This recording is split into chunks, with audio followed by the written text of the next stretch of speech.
En la vasta extensión de la historia, muchas mujeres poderosas han sido las fuerzas invisibles que impulsaron imperios y civilizaciones. A lo largo de la historia, las reinas han desempeñado un papel crucial, no solo como gobernantes, sino que también cambiaron el curso de la historia con su valentía, sabiduría y estrategias políticas. Comenzamos con la figura más conocida y, a la vez, más enigmática de todas: Cleopatra VII, la última faraona de Egipto. Esta mujer icónica no solo fue una diplomática excepcional, sino que también se enfrentó a los grandes hombres de su tiempo, como Julio César y Marco Antonio, logrando mantener la independencia de Egipto frente a la creciente amenaza de Roma. Una reina cuyo nombre se ha convertido en sinónimo de poder, seducción e ingenio político. Cleopatra VII, descendiente de la dinastía tolemaica, no solo gobernó con audacia, sino que dejó una marca indeleble en la historia. Su vida estuvo repleta de intrigas, alianzas estratégicas y una lucha constante por preservar la independencia de su reino frente al coloso romano. Cleopatra nació en el año 69 a.C. en una familia que llevaba siglos gobernando Egipto. Aunque de origen macedonio, se destacaba por ser la primera de su dinastía en aprender el idioma egipcio, ganándose así el respeto de su pueblo. Tras la muerte de su padre, Ptolomeo XII, Cleopatra asumió el trono junto a su hermano, Ptolomeo XIII. Sin embargo, su ascenso al poder no fue fácil. Intrigas cortesanas y rivalidades familiares marcaron sus primeros años como reina. Cleopatra no era solo una mujer hermosa, como se ha romantizado en la cultura popular, sino también una estratega brillante. Su astucia política y su capacidad para hablar múltiples idiomas le permitieron consolidarse como una líder formidable en un mundo dominado por hombres. El destino de Cleopatra dio un giro dramático cuando conoció a Julio César, el general romano que buscaba consolidar su influencia en Egipto. La famosa escena en la que Cleopatra se presentó ante César, envuelta en una alfombra, es un símbolo de su habilidad para la teatralidad y la política. Esta alianza no solo le permitió recuperar el trono tras derrotar a Ptolomeo XIII, sino también asegurar la estabilidad de su reinado. Cleopatra tuvo un hijo con César, llamado Cesarión, a quien presentó como el heredero legítimo de Egipto. Esto fortaleció su posición, pero también atrajo la atención de los enemigos de César en Roma. Tras la muerte de Julio César, Cleopatra buscó otra alianza poderosa, esta vez con Marco Antonio, uno de los hombres más influyentes de Roma. Su relación fue tanto una unión política como un romance apasionado. Juntos, intentaron construir un imperio que desafiara la creciente autoridad de Octavio, el futuro emperador Augusto. La pareja vivió un amor legendario, lleno de lujos y excesos. Sin embargo, su alianza enfureció a Roma, que veía en Cleopatra una amenaza directa a su hegemonía. La batalla de Actium, en el 31 a.C., marcó el principio del fin para la reina y su amante. Derrotados, regresaron a Egipto, donde enfrentarían su destino final. Cleopatra y Marco Antonio eligieron irse de este mundo antes que ser humillados por Octavio. Según la leyenda, Cleopatra se dejó morder por una aspid, una serpiente venenosa, aunque las circunstancias exactas de su muerte siguen siendo un misterio. Su fallecimiento marcó el fin de la dinastía tolemaica y el inicio del dominio romano en Egipto. Fue la última gran faraona de Egipto y una de las mujeres más influyentes de la historia antigua. Su legado vive en relatos épicos que nos recuerdan la grandeza y el sacrificio de una de las figuras más icónicas de la humanidad. En el corazón del desierto sirio, surgió una mujer cuyo nombre se convirtió en sinónimo de valentía y resistencia. Zenobia de Palmira, la reina guerrera que desafió al coloso de Roma. En una época dominada por emperadores y generales, Zenobia gobernó con audacia, expandiendo su reino y dejando un legado que aún resuena en la historia antigua. Nacida alrededor del año 240 después de Cristo, creció en el vibrante reino de Palmira, un oasis comercial entre Oriente y Occidente. Su belleza, inteligencia y carisma la destacaron desde joven. Pero lo que realmente definió su destino fue su matrimonio con el rey Odenato, quien la convirtió en reina consorte. Tras la muerte de su esposo, Zenobia asumió el trono como regente de su hijo menor, Babalato, y pronto demostró ser mucho más que una figura simbólica. Con una visión estratégica y un espíritu guerrero, Zenobia lideró a su pueblo hacia una era de esplendor. Aprovechando la debilidad del Imperio Romano tras la crisis del siglo III, extendió su dominio por Siria, Egipto y partes de Asia Menor, convirtiendo a Palmira en un imperio rival que competía en poder y riqueza con Roma. Zenobia no solo era una estratega militar, sino también una mecenas de la cultura y la educación. Promovió las artes, la literatura y la filosofía, haciendo de Palmira un faro de conocimiento en el mundo antiguo. Su corte era un crisol de influencias griegas, romanas y orientales, reflejo de su visión multicultural. El ascenso de Zenobia no pasó desapercibido para Roma. En el 272 después de Cristo, el emperador Aureliano, decidido a restaurar la unidad del imperio, lanzó una campaña contra Palmira. A pesar de la valentía de las tropas de Zenobia y su propia habilidad para liderar, los ejércitos romanos eran implacables. Tras la derrota en la batalla de Emesa, Zenobia intentó huir hacia Persia, pero fue capturada cerca del río Éufrates. El destino final de Zenobia sigue envuelto en el misterio. Algunas versiones sugieren que fue llevada a Roma, donde Aureliano la exhibió en su triunfo, mientras que otras narran que recibió una villa en Italia y vivió el resto de su vida en relativa comodidad. Su espíritu guerrero y su legado permanecen vivos, inspirando historias de resistencia y determinación. Zenobia de Palmira es recordada como una de las líderes más notables de la historia antigua. Su valentía, inteligencia y capacidad para desafiar al mayor imperio de su tiempo la convirtieron en un símbolo de empoderamiento femenino y liderazgo. En el vasto tapiz de la historia de la India, pocas figuras femeninas brillan con tanto esplendor como Prabhavati Gupta, una reina que destacó por su inteligencia política, influencia cultural y habilidad para gobernar en una época dominada por hombres. Nacida en una dinastía de renombre, marcó un capítulo crucial en la historia del subcontinente indio. Prabhavati Gupta nació en el siglo IV después de Cristo, como hija del emperador Chandragupta II, uno de los gobernantes más poderosos de la dinastía Gupta. Esta era fue conocida como la Edad de Oro de la India, debido a sus avances en arte, ciencia y filosofía. Su matrimonio con Rudrasena II, rey de la dinastía Vakataka, no solo unió a dos poderosas casas reales, sino que también fortaleció alianzas políticas clave en el subcontinente. La muerte prematura de Rudrasena II cambió el destino de Prabhavati. Como reina viuda y regente de su hijo menor, asumió el control del reino Vakataka, en una época en la que las mujeres rara vez ejercían poder directo. Prabhavati demostró ser una gobernante excepcional. Mantuvo estrechas relaciones con su familia Gupta, utilizando su influencia para consolidar el poder y la estabilidad en la región. Prabhavati se destacó por su administración eficiente y su impulso al desarrollo cultural y económico. Promovió la construcción de templos y la expansión del comercio, dejando un legado arquitectónico y cultural significativo.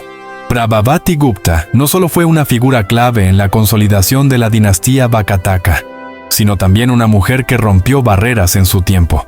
Su capacidad para gobernar con sabiduría y determinación la convirtió en un modelo de liderazgo femenino en la historia de la India. Su legado es un testimonio de la importancia del liderazgo femenino en la India antigua. Como gobernante, Prabhavati Gupta personificó el equilibrio entre diplomacia, fortaleza y visión cultural, marcando un hito en la historia de las reinas de Asia.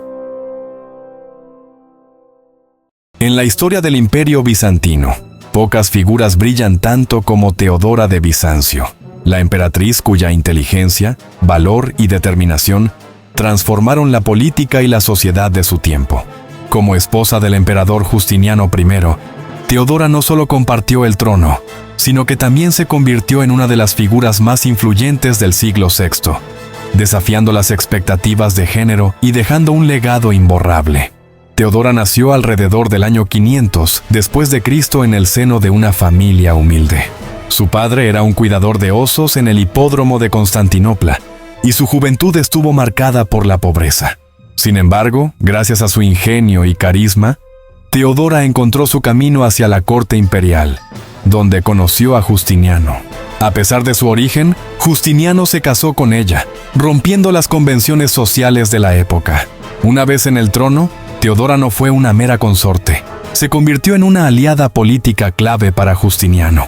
Defendió los derechos de las mujeres y los desfavorecidos, promoviendo leyes que protegían a las mujeres de la explotación, permitían el divorcio y castigaban la violencia doméstica. También apoyó a los marginados, incluyendo a los herejes y los pobres, marcando un cambio significativo en la política social del imperio. El momento más famoso de Teodora ocurrió durante la revuelta de Nica en el 532 después de Cristo, cuando Constantinopla fue sacudida por una violenta insurrección. Mientras Justiniano consideraba huir, Teodora se mantuvo firme y pronunció un discurso legendario que convenció al emperador de quedarse y luchar. Su valentía fue crucial para sofocar la revuelta, consolidando el poder de la pareja imperial. Teodora también tuvo un impacto significativo en la cultura bizantina. Se cree que inspiró la construcción de la monumental Santa Sofía, un símbolo duradero de la grandeza bizantina. Su imagen quedó inmortalizada en los mosaicos de Rávena, Italia, donde es recordada como una figura poderosa y majestuosa. Teodora murió en el año 548 después de Cristo, dejando un legado de fortaleza, sabiduría y compasión. Su vida, marcada por su ascenso desde la pobreza hasta convertirse en emperatriz, sigue siendo una inspiración. Es recordada como una visionaria que usó su posición para mejorar las vidas de las mujeres y los menos privilegiados, y como una gobernante cuyo coraje salvó al imperio en su momento más oscuro. En el turbulento siglo XII, una mujer desafió las normas de su tiempo y luchó por reclamar el trono que era suyo por derecho. Empress Matilda de Inglaterra, también conocida como Maud. Su vida estuvo marcada por la ambición, la traición y una lucha incansable que dejó una huella indeleble en la historia de Inglaterra. Matilda nació en 1102, hija del rey Enrique I y nieta de Guillermo el Conquistador. Desde joven fue preparada para la grandeza. Se casó con el emperador Enrique V del Sacro Imperio Romano Germánico, obteniendo el título de emperatriz. Tras la muerte de su esposo en 1125, regresó a Inglaterra, donde su destino tomó un giro inesperado, cuando el único heredero masculino de Enrique I murió en el naufragio del White Ship en 1120. El rey nombró a Matilda como su sucesora. Aunque los varones juraron lealtad a ella, su género y el contexto político de la época complicaron su camino al trono. Tras la muerte de Enrique I, en 1135, su primo Esteban de Blois reclamó el trono, rompiendo su juramento a Matilda. Esto desató una guerra civil conocida como la Anarquía, un periodo de casi 2 décadas de conflictos por el control de Inglaterra. Matilda lideró a sus partidarios con determinación, demostrando una habilidad política y militar formidable. Uno de los momentos más destacados de su lucha ocurrió en 1141, cuando Matilda capturó a Esteban y se declaró señora de los ingleses. Sin embargo, su incapacidad para ganarse el apoyo pleno de Londres y su trato percibido como autoritario llevaron a su expulsión de la ciudad, aunque nunca fue coronada formalmente como reina. Matilda dejó claro que no era una figura fácil de derrotar. La lucha de Matilda no fue en vano.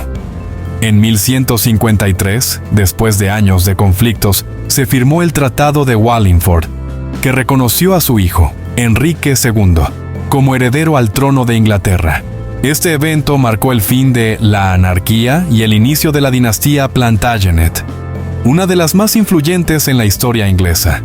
Aunque nunca usó la corona, Matilda es recordada como una figura crucial en la historia de Inglaterra. Su valentía, inteligencia y tenacidad allanaron el camino para el reinado de su hijo y establecieron un precedente para futuras gobernantes mujeres. Murió en 1167, pero su legado vive como un símbolo de resiliencia en tiempos de adversidad. En el esplendor del Imperio Otomano, una mujer emergió de la oscuridad para convertirse en una de las figuras más influyentes de su tiempo. Roxelana, conocida también como Hurrem Sultan, no solo conquistó el corazón del sultán Suleimán el Magnífico, sino que transformó la política y la estructura de poder en un imperio dominado por hombres. Nacida alrededor de 1502 en lo que hoy es Ucrania, Roxelana fue capturada por los tártaros y vendida como esclava. Su destino cambió cuando fue llevada al harén imperial en Estambul. Con su inteligencia, encanto y determinación, pronto llamó la atención de Suleimán, el sultán más poderoso de la era. Roxelana no solo se convirtió en su concubina favorita, sino también en su esposa, un acto sin precedentes que rompió las tradiciones del Imperio Otomano. Roxelana desempeñó un papel activo en la política imperial, algo inaudito para una mujer en su posición. Suleimán confiaba plenamente en ella, y juntos formaron una poderosa alianza. Roxelana no solo aconsejaba al sultán en asuntos de Estado, sino que también se involucró en proyectos arquitectónicos y sociales, patrocinando mezquitas, hospitales y escuelas, dejando un legado duradero. El ascenso de Roxelana no estuvo exento de controversia. En un harén lleno de rivalidades, Roxelana enfrentó y superó a Mahidevran, la madre del primogénito de Suleimán, asegurando la posición de sus propios hijos como herederos legítimos. Sus maniobras políticas, a menudo vistas como estratégicas y calculadas, le valieron enemigos, pero también cimentaron su lugar en la historia. Roxelana murió en 1558, pero su influencia trascendió su vida. Fue madre de Selim II, quien sucedió a Suleimán, marcando una nueva era en el Imperio Otomano. Su vida transformó el papel de las mujeres en el palacio, inaugurando una época conocida como el Sultanato de las Mujeres, donde las consortes y madres de los sultanes jugaron roles cruciales en la política imperial. Roxelana sigue siendo una figura fascinante, rodeada de mitos y leyendas. Su historia de amor con Suleimán y su ascenso desde la esclavitud hasta el poder absoluto es un testimonio de su inteligencia y determinación. Como benefactora, consejera y madre, dejó un impacto profundo en el Imperio Otomano y en la historia del mundo. En el agitado siglo XVII, una princesa portuguesa dejó su marca en la corte inglesa al convertirse en la reina consorte de Inglaterra. Catherine de Braganza, esposa del rey Carlos II, no solo representó una alianza política clave entre Inglaterra y Portugal, sino que también desempeñó un papel cultural significativo, dejando un legado que perdura hasta hoy. Nacida en 1638, Catherine era hija de Juan IV de Portugal, el primer monarca de la restaurada Casa de Braganza. Su matrimonio con Carlos II, en 1662, fue parte de un tratado que fortaleció la alianza anglo-portuguesa. La dote de Catherine incluyó importantes posesiones territoriales como Bombay y Tánger, así como derechos comerciales que beneficiaron enormemente a Inglaterra. Catherine enfrentó desafíos al llegar a una Inglaterra predominantemente protestante. Como católica devota, fue recibida con escepticismo por gran parte de la corte y el pueblo inglés.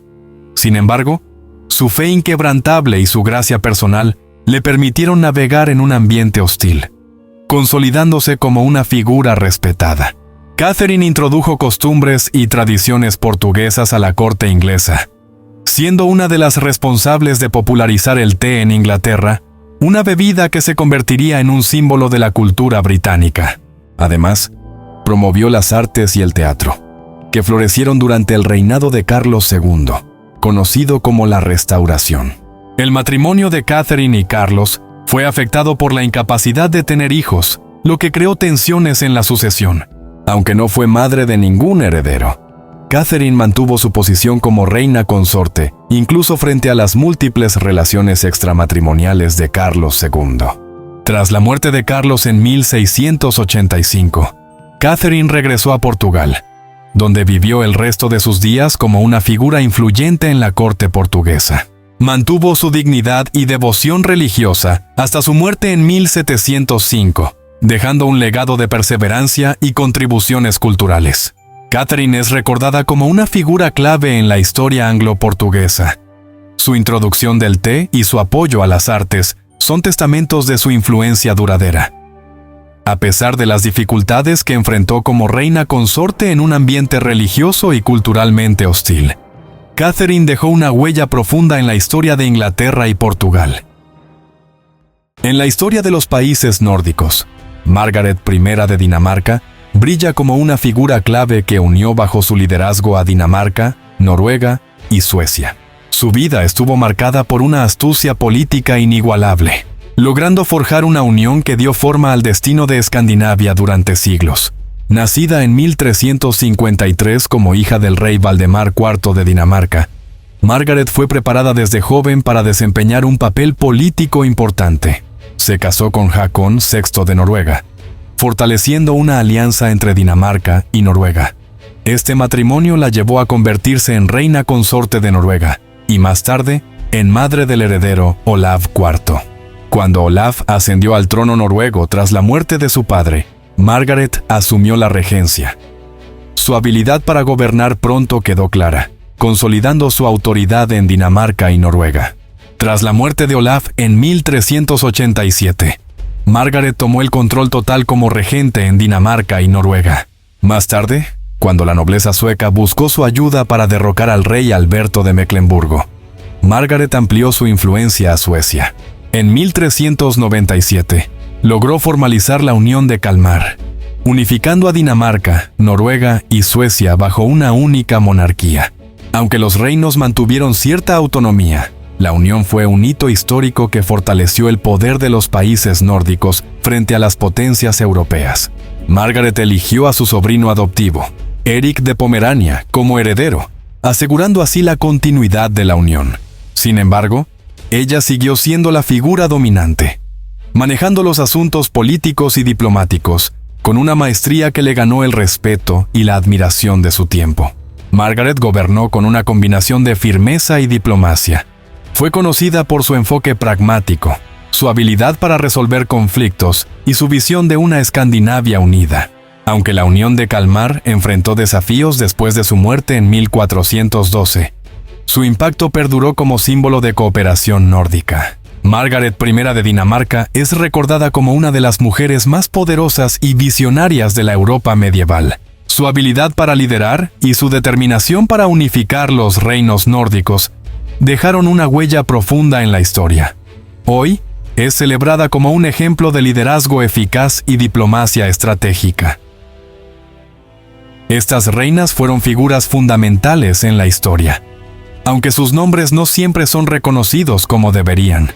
Hoy, les rendimos homenaje por su valentía, inteligencia y poder.